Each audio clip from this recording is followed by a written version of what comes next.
What we're going to do is we're going to talk about how we got to this point that we are at today in Sisseton, Illinois. We have been missionaries for almost 20 years, and God has, through those times, just given us so many opportunities. There's a couple things we want to stress today. The first thing is we are not special people. We are ordinary people, and as you hear our life, she's kind of special. She's very special, yes. But we're just ordinary people. And so as we talk today and we share our testimony, we want you to understand that even you, God can call even you to do the things that he's called us to do. And it may not be to another country, but it's definitely to this country. And so we're going to start off, we both were saved at an early age. We both were saved at the age of 5, grew up in Christian homes, both went to Camp Hope. Where we met when we were 11. I tried to set her up with my friend because I already had a girlfriend. And then at age 12, I came back. I didn't have a girlfriend, and I was like, hey, I want her to be my girlfriend. And so we started dating at age 12 and dated through high school mostly, and then through college mostly. Yeah, we were not a good example of a dating couple in college. We broke up at least once a semester. And depending on what class she was taking, it could have been twice a semester. And you see, she knew that she was supposed to marry somebody that was in the ministry. And I knew that I was supposed to be in the ministry, but that's not what I wanted to do. And so for me to be comfortable, I wanted to do 3 things when I was in college, in this order. I wanted to play basketball, I wanted to get married, and I wanted to get my degree in physical education. And I was able to do that. And through those struggles, through those fights, after 3 times, I think, of asking you, I think she finally said yes. And so we were married in 1992. And little did we know what the Lord would have in store for us. And as we graduated, I graduated 2 years after she did. I squeezed 4 years into 6. And so if you do the math, she's much more intelligent than I ever will be. And so it took me a little bit longer. And so little did we know, like I said, after we graduated, we immediately moved to Florida, and we got involved with the church down there with some of our really good friends, Anthony Edgman, who was just here a couple months ago, I think. And so we were able to minister down there. And all the times that we have always been in churches, we always look to do as much as we can, be involved in the church, whether it's through the youth or through Sunday school.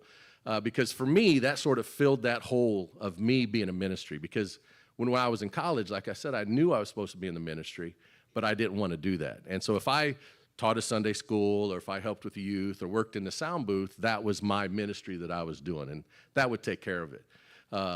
And so as we moved down to Florida, I went down there with a company called Central Parking, and within a month of me being there, they fired me. And so it was not my fault, but they used me as a scapegoat for another incident. But that allowed me, after several failed attempts of selling perfume, selling vacuums, what else did I try to do? It was a total disaster of me trying to find another job. I finally got into teaching, which is what I've wanted to do all along. And there are times that I feel like, even though I wasn't doing necessarily what God wanted me to do, because I knew he wanted me in a ministry, he was preparing me and Dana, for what we were going to be doing later in life. And so I was able to get a job at a inner city school just on the border of Miami and Fort Lauderdale, teaching middle school. And within that school, there was about 600 kids, 6th through 8th, and just a very diverse community, kids from Haiti, kids from Cuba, kids from all over the world. And so I was introduced to a lot of cultures that I've never been really exposed to. And so it made me sort of gain an understanding of who they were, where they came from, things that they enjoyed to do. And at the same time, Dana was working for a company that was the subsidiary of Ford Motor Credit. And so together, we were making good money. We were doing well. We had a good life. We could do whatever we wanted to do. And then we had our first child. And when McKenna came along, we were like really far away from home. Our parents both live here in Illinois. And we wanted to be closer to family. And so we started praying, Lord, if it's your will, get us back up to St. Louis area. And within 6 months, her company opened up a region in St. Louis and asked her to go and help open up that region. And so we said yes, and so we moved back up to St. Louis. And in St. Louis, again, I started to teach, and I taught at another inner city school called Roosevelt High School, which is right downtown St. Louis off Grand and Chippewa. And it was another very interesting experience. There was 1,800 kids in 10th grade through 12th grade. 100, or how many did I say? How many students did I say? No, excuse me. There was 3,000 students, 10th grade to 12th grade, 180 teachers, 3 of us that were white. Within the first month of school, there was a white PE teacher that worked with me. Within the first month of school, he got beat up and he left.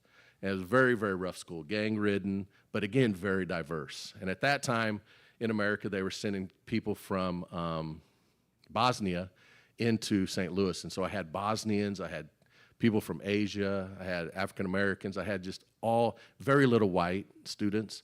But again, this opened up this opportunity for me to learn about other cultures. And one of the big cultures that it opened up was Islam, the Muslim students from Bosnia. And there would be days that I would have my Bible on my desk, which is a huge no-no, but I did it anyway. And those Muslim students would come up and ask me about the Bible. And so that would open up conversation, because before then, that was late 1990s. You really didn't hear a lot about Islam at that time. September 11th hadn't happened. You really hadn't heard about Islam as much as you do now. And so I really didn't know a lot about Islam. So those students would come into my class, and I was able to talk to them about their beliefs and share with them my beliefs at the same time. And we would be able to have some good talks about the differences. And it just opened up a lot of doors, and it helped me to understand a little bit about what Islam is about. And so I'm going to have Dana talk to you. Oh, no, it's not time yet. So during this time in St. Louis, we started really we had another child, McGuire, and we really started getting antsy about doing something more for the Lord. We had a really nice house on a golf course. We had 2 brand new houses. We were comfortable.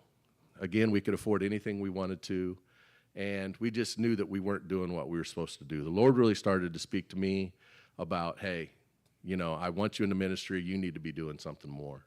And so one Wednesday night, we had a week-long revival. And one Wednesday night, we had a home missionary. His name was Greg Floors, who came to speak to us.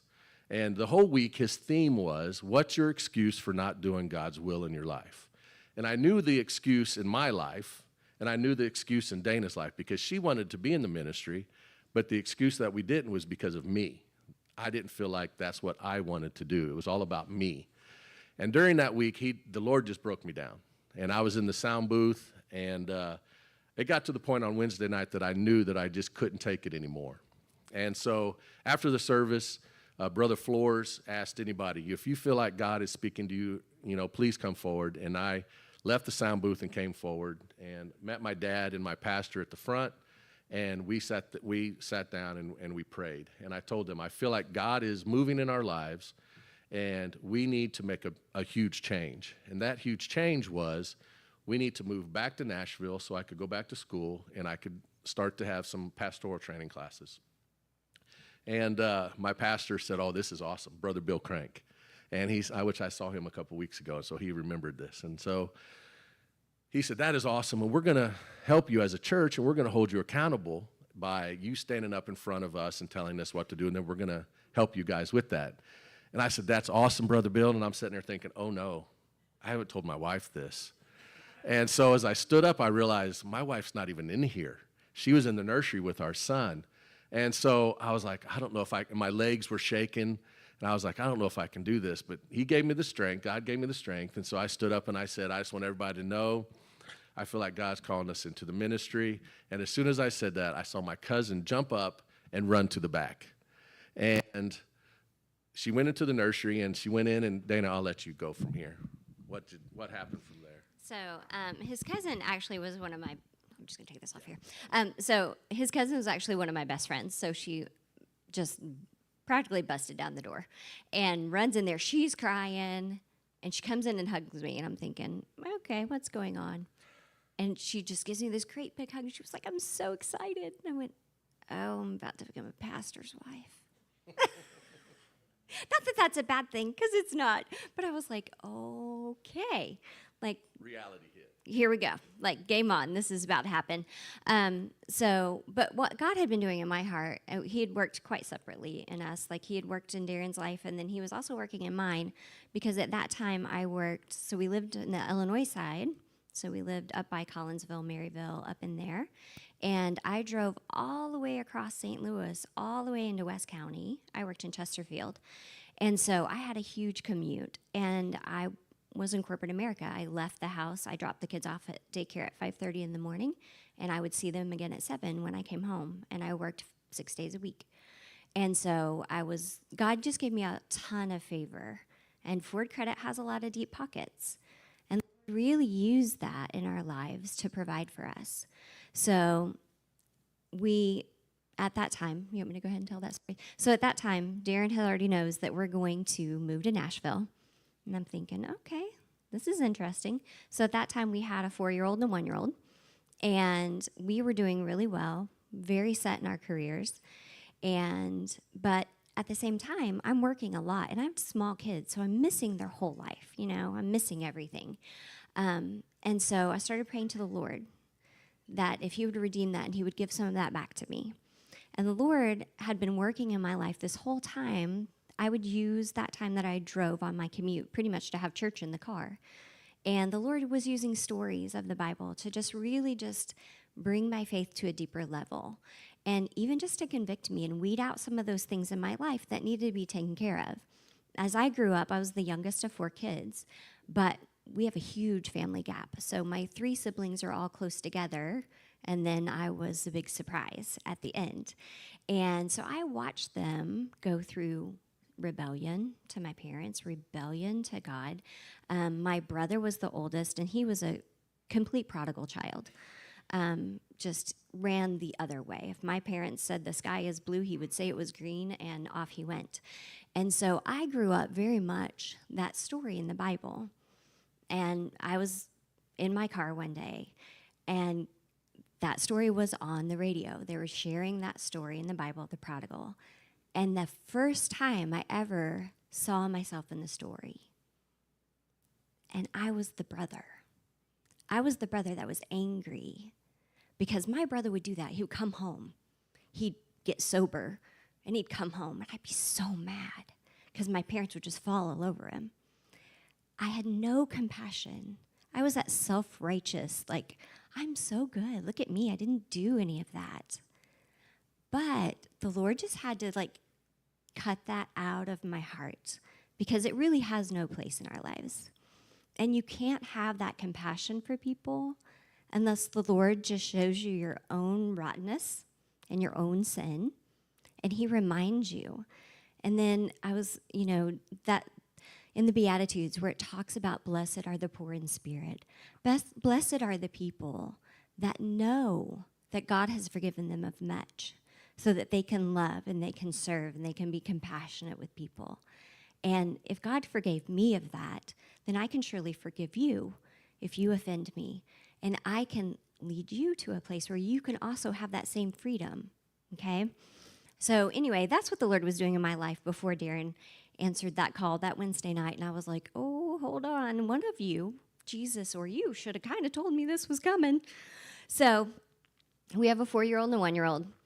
And I went into my boss. We prayed about it. And I told my boss, I was getting ready to inherit my own branch. So the Lord had just given me tons and tons of favor in this corporate environment. And I was about to be a big deal. And so I went to my boss and I said, I know I'm kind of next in line to take over. But here's the thing. We're going into ministry. I need to move to Nashville because that's where my husband wants to go back to school because he wants to get some pastoral training. And so I need you to find me a job. And we had a big corporate headquarters, so that wouldn't have been a big deal. But I said, I don't really want to work in corporate. I've done that, in the big office. I said, I kind of just want this little branch office. And actually, I don't want to be in charge of people anymore, but I want to keep my pay. because I'm going to need that. I had the foresight to know. I worked in finance. I knew we were going to need all of that. And I said, and you know what? It'd be really awesome if I got all of my relocation benefits. Oh, and by the way, I'm only staying a year. And my boss goes, are you crazy? Like, I can't tell them that. Like, there's no way I can tell them that. And I said, no, and he was a believer. And I said, we prayed about it, and I don't think God wants me to be dishonest. He goes, okay, so you want me to tell them, you want a demotion, keep your pay. You want to only be in the branch. You're only going to stay a year, and you want full relocation benefits. I was like, yeah, pretty much. So the Lord, though, he knew, and he had provided. He had put someone in my same position in that branch office in Nashville that didn't know how to do his job, and he didn't know how to lead people, and he didn't know how to talk to people. And his entire staff was about to leave. And they needed someone to come in who would train them and love them and care for them and teach them how to do their job. And deal with this guy who didn't know his job but wanted to tell you how to do your job. And I was like, I can do that for a year. So, long story short, the vice president of Ford Motor Credit had to sign off on the papers to give us all of these relocation benefits. And those benefits paid for my kid to go to kindergarten at a Christian school in Nashville. They paid for a huge chunk of his tuition. And our house was on the market on September 11th. But we had just had it appraised a couple days before September 11th. Because if you remember September 11th, the real estate market, the bottom fell out. Nothing sold. Everything kind of came to a standstill in this country. And so Ford had the agreement that whatever your house appraised at, they would buy for you. So they had to buy our house for the appraised value before September 11th, even though after September 11th, it was hardly worth as much as what we needed. So the Lord just used a secular company to provide for our financial needs so that we could get to the field and we could get to a place where we were ready to launch out. Because at this point, we still didn't even know what we were going to do in ministry. We just knew that we were telling God that he could have whatever, our availability, whatever he wanted us to do. So I'll let Darren pick up there. So we told our kids we were moving, and we gave them each 2 of those black with yellow lid totes that you see at Lowe's, and then said, okay, whatever you can put in there, that's what we're going to take with us. And what? Yes, I will. And so that was a shock for them. It was a shock for us. We had to sell a lot of things in order to move to Nashville, but we knew that that's what we were supposed to do. And so we moved to Nashville and started attending the church that we attended back when we were in college. And while there, our Sunday school teacher was a friend of mine who I grew up playing basketball against in high school. And he lived in Granite City when I lived in Wood River, and his name was Sean Warren. And he was starting this team that was going to France to work with Muslims. And it was really cool to hear when they would come back from Raising Support, when they would be there to teach the class. Because when they were gone, I would fill in. But to hear about all their experiences that they had when they were going into churches and what their goals were when they were going into France. And one Sunday, he just came up to me and said, hey, consider doing a sports ministry in France. And when I was in college, I knew, as I said before, that we were supposed to be in the ministry, but nothing like a sports ministry was ever talked about. The only time that you would hear about missions is when somebody would go to the farthest point in Africa, pack up all their stuff in a casket, and go and build a church by themselves, and how hard it was, and I didn't want to be that missionary. That was not what I wanted to do. And so when a sports ministry came up, I was like, man, this is something that sounds really cool. But I was like, I don't know if she's going to want to do that. And so I never said anything to her. And so for the next several months, I started praying, Lord, if this is what you want for us, just open those doors. The second thing that we're trying to stress today is that God opens doors for you, and we want to encourage you to go through those doors until he closes.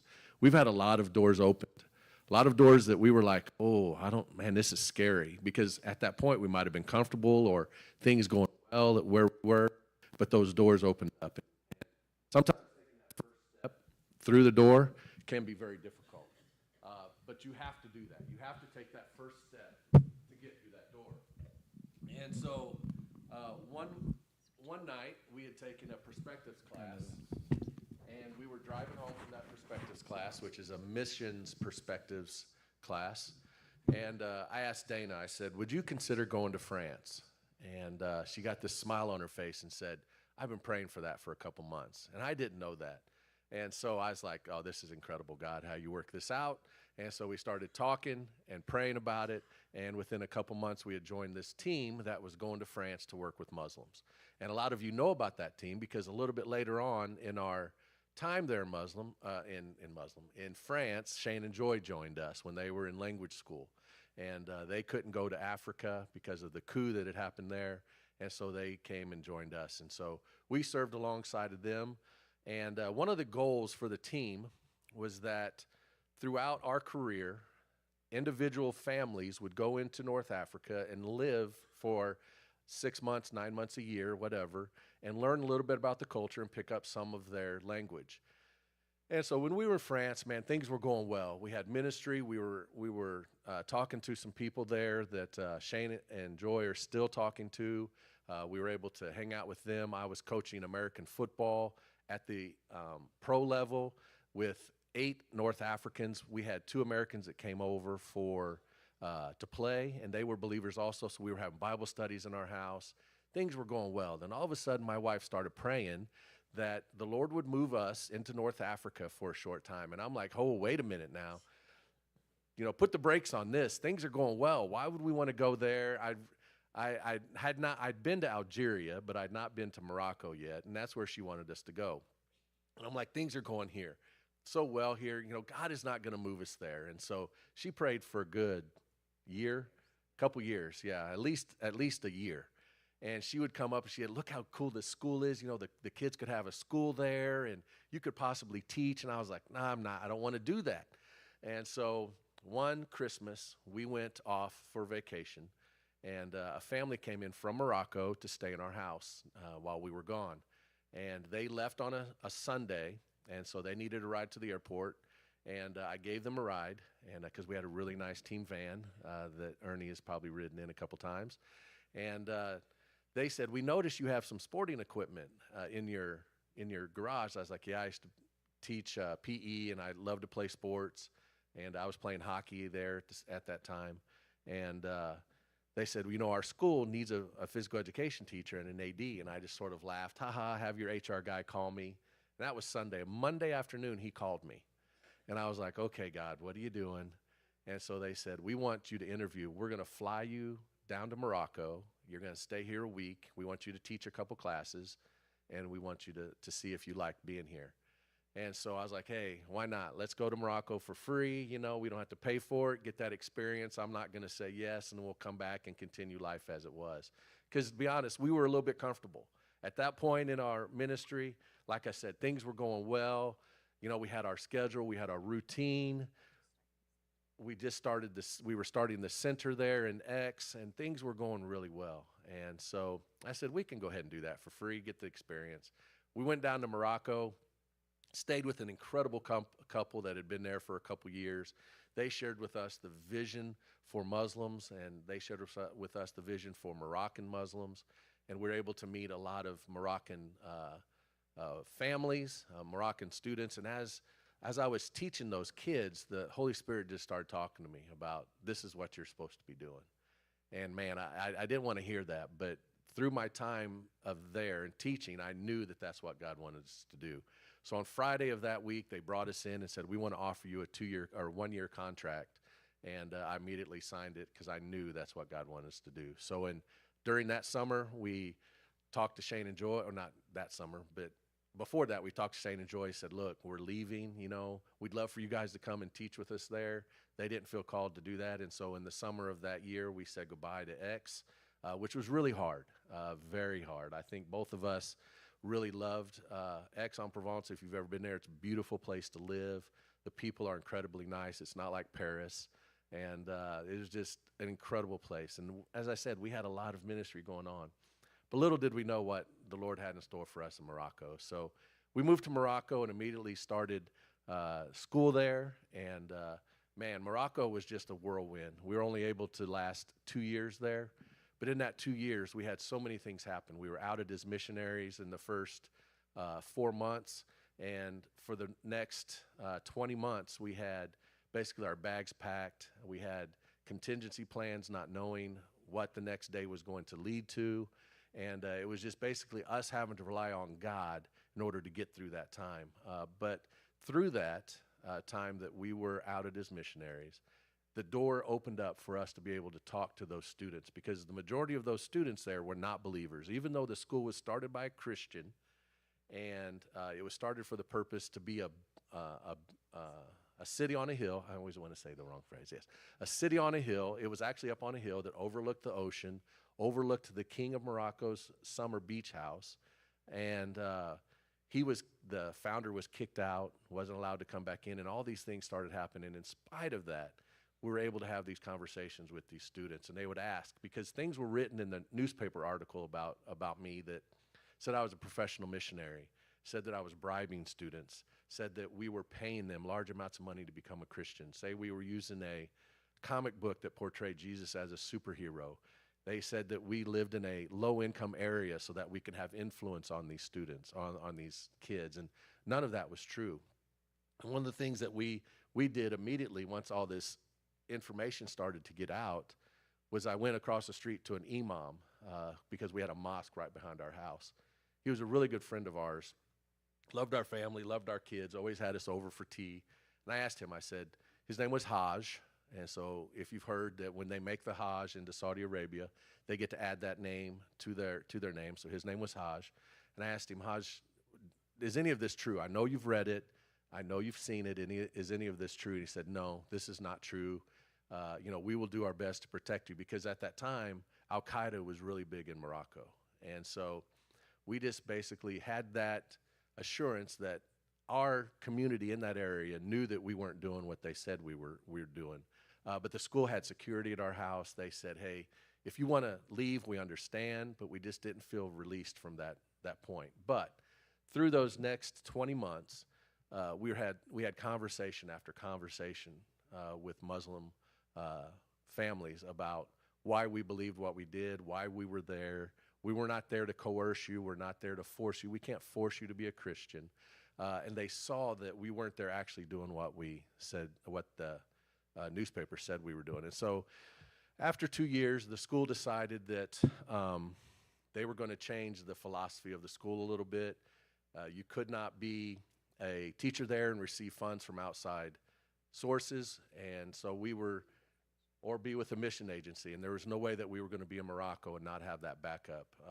One of the things that really helped us was the mission agency, International Missions. Whenever everything went down, my first thing to do was call Clint Morgan, who was our general director, and I said, look, Clint, this is happening. I need you to be my contact person, because every time our parents would call, they would use the word missionary, Christian, Bible, or something, and then our phone and our internet would get cut off for weeks because we were being listened to. We had a watcher outside of our house 24 hours a day, and when we would leave, they would watch us leave. When we'd come back, they'd be there. If I'd have somebody say, this gentleman right here came to visit us, and the watcher never saw him before, he would call a friend.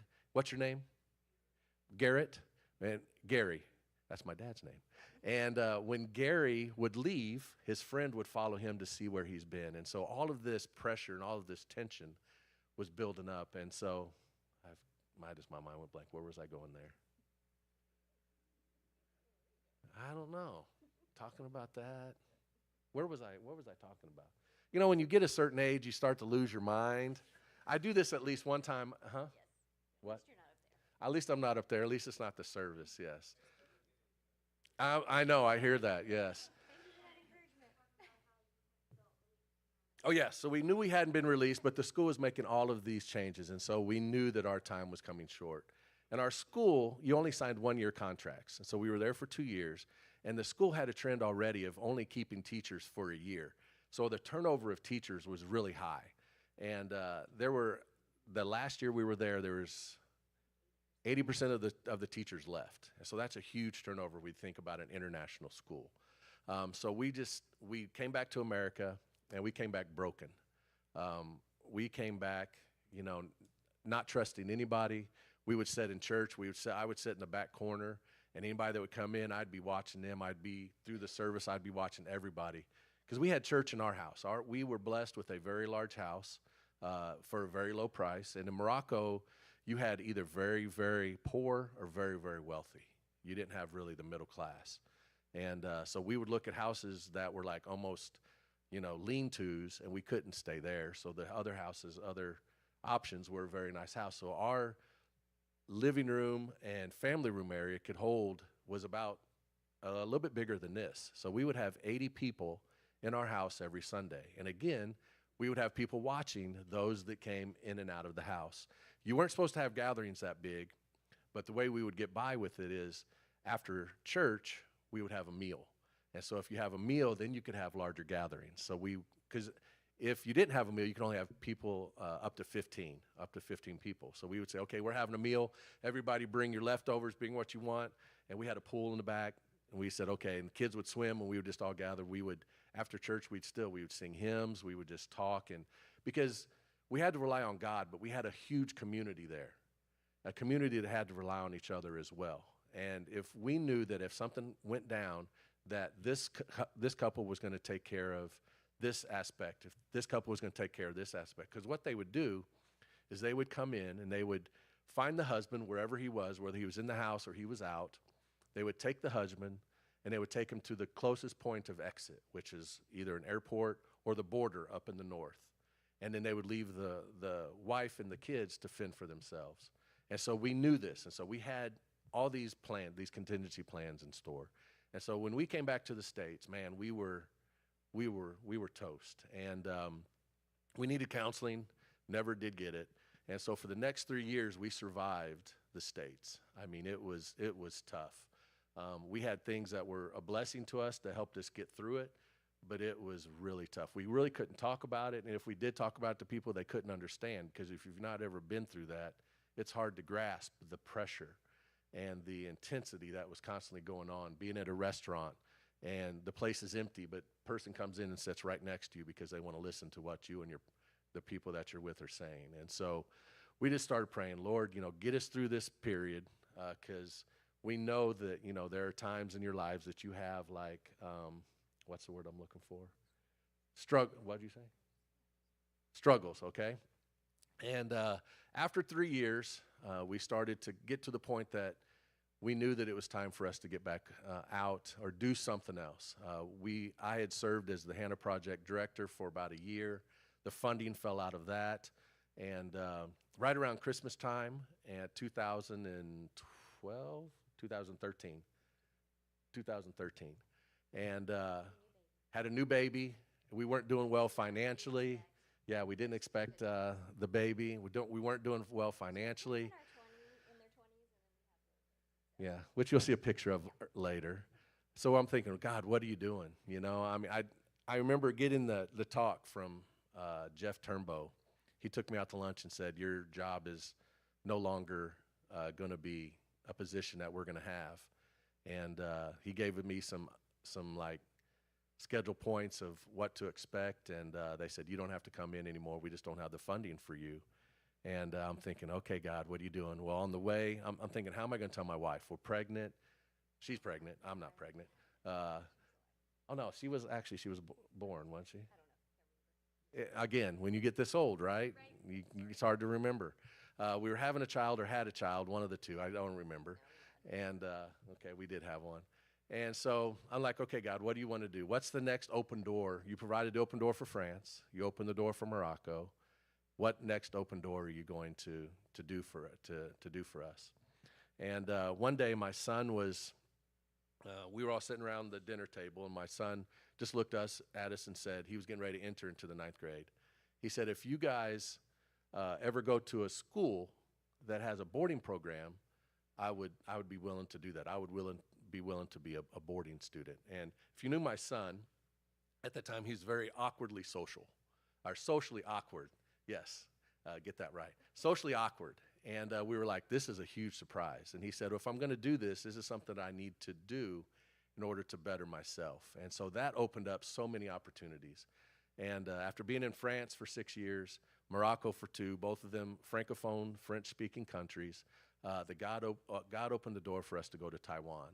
And Taiwan was never on our radar. We never planned to go to Asia. And I guarantee you right now, if somebody looks at your clothes, at your phone, something on you, you have something that was made in Taiwan. And we were in Taiwan for 10 years. And I'm telling you, Taiwan was an incredible place. And oh man, ooh, I didn't plan on doing this. Really didn't plan on leaving Taiwan. And we planned on being there until our 9-year-old graduates. I was the PE teacher and athletic director at a Christian school that was started for missionary students in Asia so that their parents could have a place for their kids to go. And through our 10 years there, Dana was able to teach some, but our kids just developed a community again. And when you're in a country, in a place that you don't know anybody, and you don't necessarily know the language very well, you don't know the culture, to have a community that you can rely on is so important. And our 10 years there was so incredible. And, the people are great in Taiwan. The food is better. The driving is terrible. But it's just a great place to go. And we were doing well physically, socially, emotionally. We were just doing well. And it didn't make sense for us to come back. But again, God opened the door and asked us to come back to the United States. And so that's where we are right now. Through many tears and through many arguments with our children, they loved it there. Their friends that's all they've known. My 9-year-old was born there. And when my 11-year-old, when we left there, she was 1. And so that's all they know. So when they came back to the States, this is like culture shock.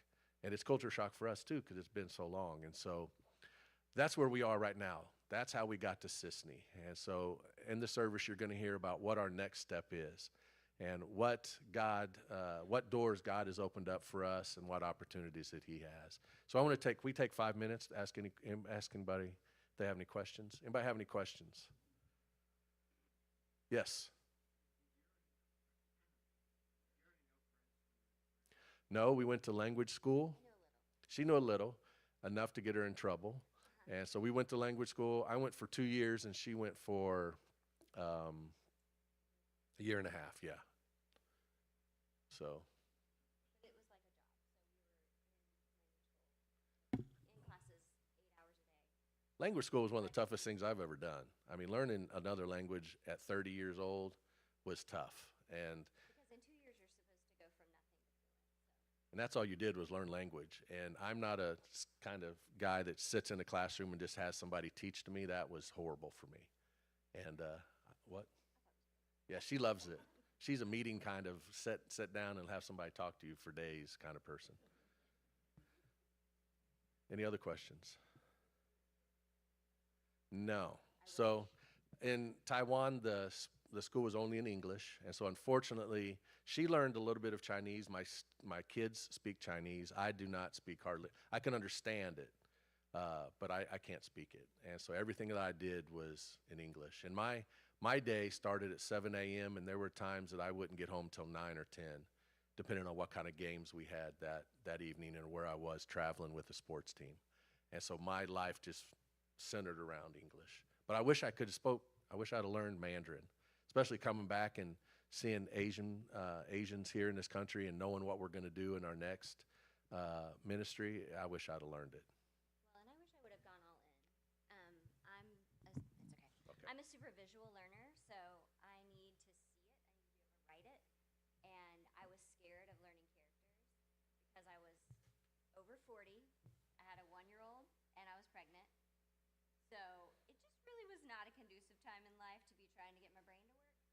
So when the youngest went to kindergarten, I did try to learn for a year, but I was still afraid of the characters. So I tried to learn it from an English perspective. So I know it, but to speak it, it's horrible. So like my little girls speak it. Our son that's 14, he went all in and asked his friends to only speak to him in Chinese. And his wife speaks Chinese. She grew up in China and Taiwan, so they speak Chinese in their home. But yeah, we never really got it. Our son's not 14; he's 24. Well, he was 14. Okay. He was 14 at the time. He's 14 and married.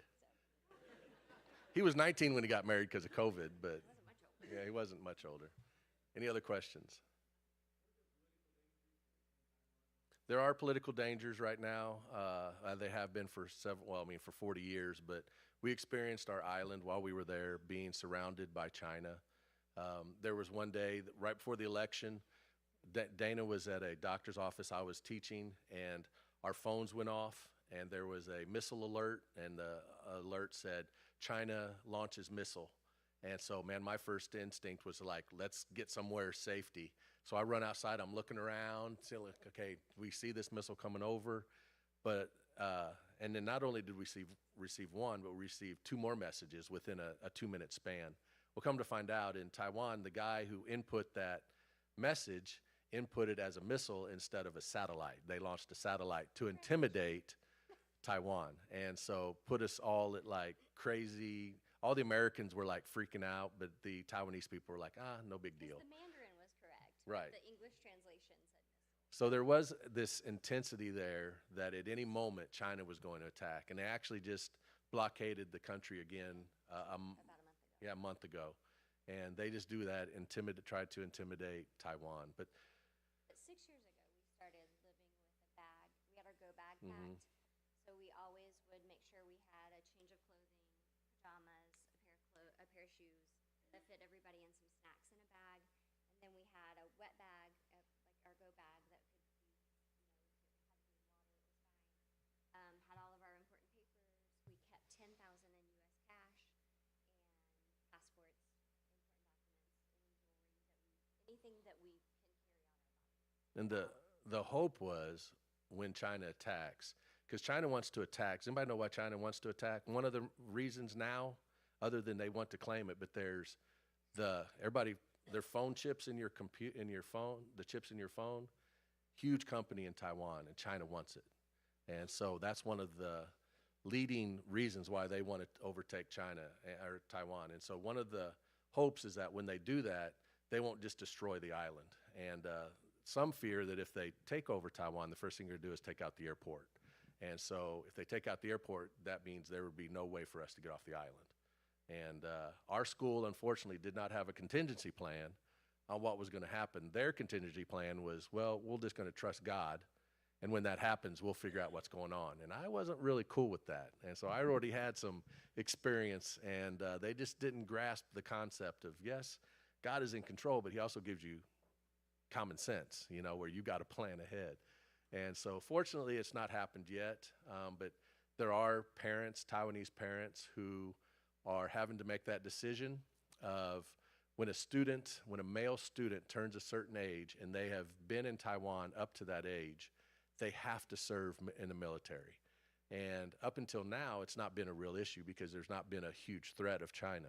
But now that the threat is becoming more looming, these Taiwanese parents are having to decide on whether they're going to keep their student in this school in that country, or they're going to move them out, or are they going to renounce their Taiwanese citizenship and take citizenship from another country. So there's a lot of major decisions that have to be made from some of these Taiwanese parents. So yes, there is pressure from China. Any other question? Yes.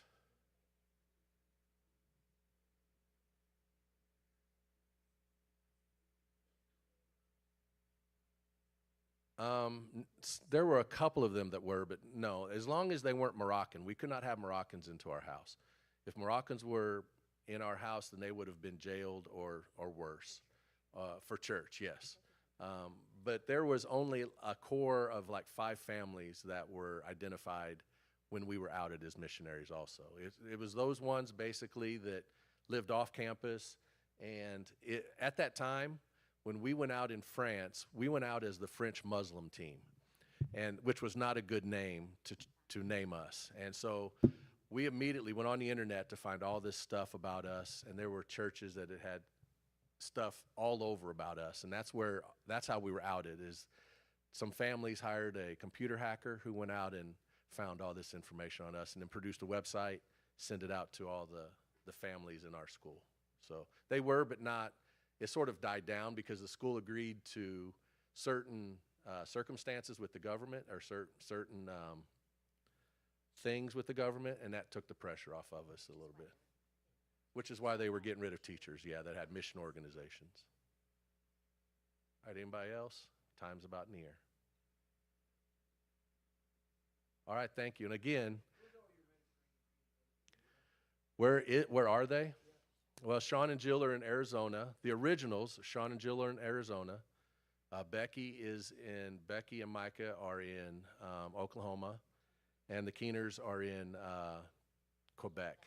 Yeah, Quebec, Canada. They're with a different denomination now.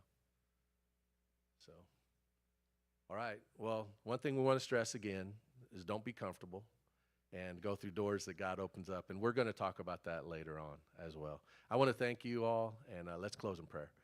Heavenly Father, Lord, we thank you for this day, and we thank you for this opportunity that we can share a little bit about our testimony and how God has worked through our lives and opened up the doors. And if anyone in here is feeling like God is opening up those doors for them, Lord, that they will walk through and trust you as they do it. Just be with us the rest of this day. In your name we pray. Amen.